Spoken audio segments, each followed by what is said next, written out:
در سال 2002 طرح ساخت سازه‌ای عظیم و فوق گران قیمت در مکه مکرمه در مجاورت مسجدالحرام توسط سعودی‌ها کلید خورد که از همان زمان شروع به ساخت حرف و حدیث‌های بسیاری به دنبال داشت.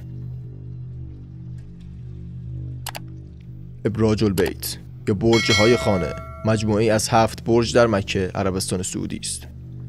سازندگان ساختمان گروه سعودی بن لادن است و معمارهای از شرکت‌های SL Raj GmbH Special and Lightweight Structures و شرکت دارالهندسه است. این هتل با 601 متر ارتفاع بلندترین برج عربستان سعودی و با زیربنای دقیق 1,575,814 متر مربع پس از مجتمع جهانی قرن جدید چین با حدود 1,756,000 متر مربع و ترمینال شماره 3 فرودگاه بین‌المللی دبی با زیربنای 1,700,000 متر مربع هفتمین ساختمان بزرگ جهان است. هزینه این سازه 3 میلیارد و 200 میلیون دلار شده است. ساعت موجود در ابراج البیت با قطر 43 متر بزرگترین ساعت دنیاست.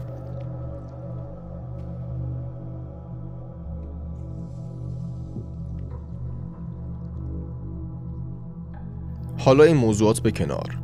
موضوع ویدیو چیز دیگری است. ما به اون نماد بالای سازه کار داریم که به قول خودشان هلال ماه نمایان شده است. من به این کاری ندارم که این سازه از بالا به شکل جغد است، مثل منطقه کاخ سفید، و اصلا کاری به این هم ندارم که این جغد باز به چه معنی است، ولی یه خلاصه عرض میکنم.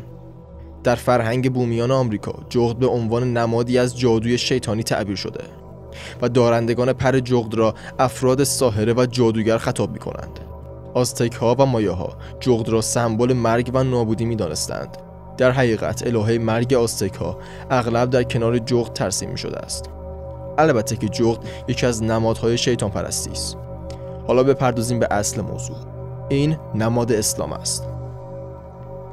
اگر به قول خودشان نماد ماه است، باید به این شکل می بود و این لوگوی نشان خدای شاخدار است.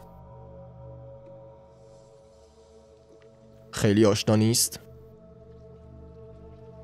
نماد شیطان پرستی و خدایان شیطان پرستی مانند ملوخ دارای همچین شاخی بودند. ملوخ یکی از تجسمات شیطان، ابلیس یا همان لوسیفر در ادیان ابراهیمی است.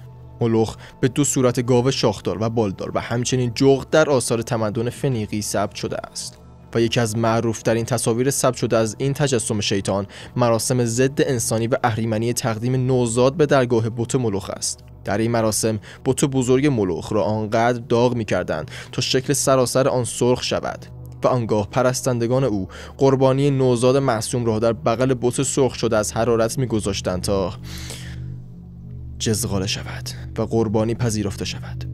گفتنی است که علامت مشخصه هر دو تجسم ملوخ داشتن شاخ است و علامت معروف شیطان پرستان اشاره به همین وجه اهریمنی دارد. در تفکر شیطان پرستان شیطان شاخدار است و در برخی ارتباطات با حرکت دست خود شیطان را نمایش می‌دهند که این نماد را از بیشتر افراد معروف آمریکا دیده اید. علامت شاخ در طول مراسم مذهبی در ویکا برای فراخوانی یا نشان دادن خدای شاخدار استفاده می شود. در شیطان پرستی لاویا علامت شاخ به عنوان سلام سنتی چه برای مقاصد غیر رسمی یا رسمی یا آیینی استفاده می شود.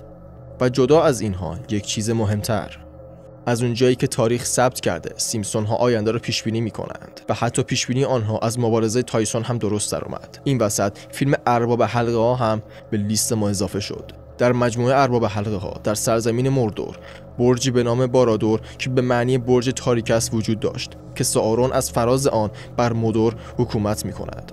نکته قابل توجه اینه که بر بالای این برج شاخی وجود دارد و در میان این شاخ چشم جهانبین بر تمام این سرزمین نظارت دارد. نماد تک چشم که من این جمله رو تایید نمی کنم ولی گفته می شود نماد اصلی دجال آخرالزمان در همه فرهنگ های ابراهیمی به ویژه اسلام نمادی شناخته شده است. به تصویر زیر از این برج در فیلم ارباب حلقه ها دقت کنید.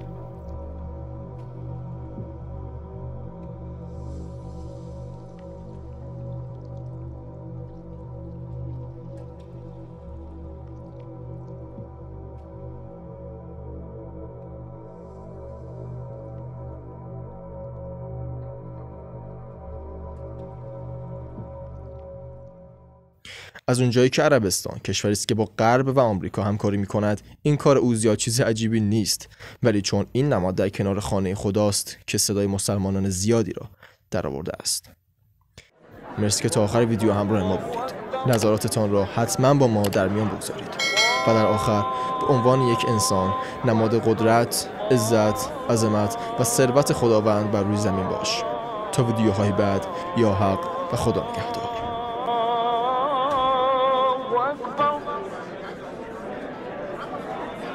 أشهد أن لا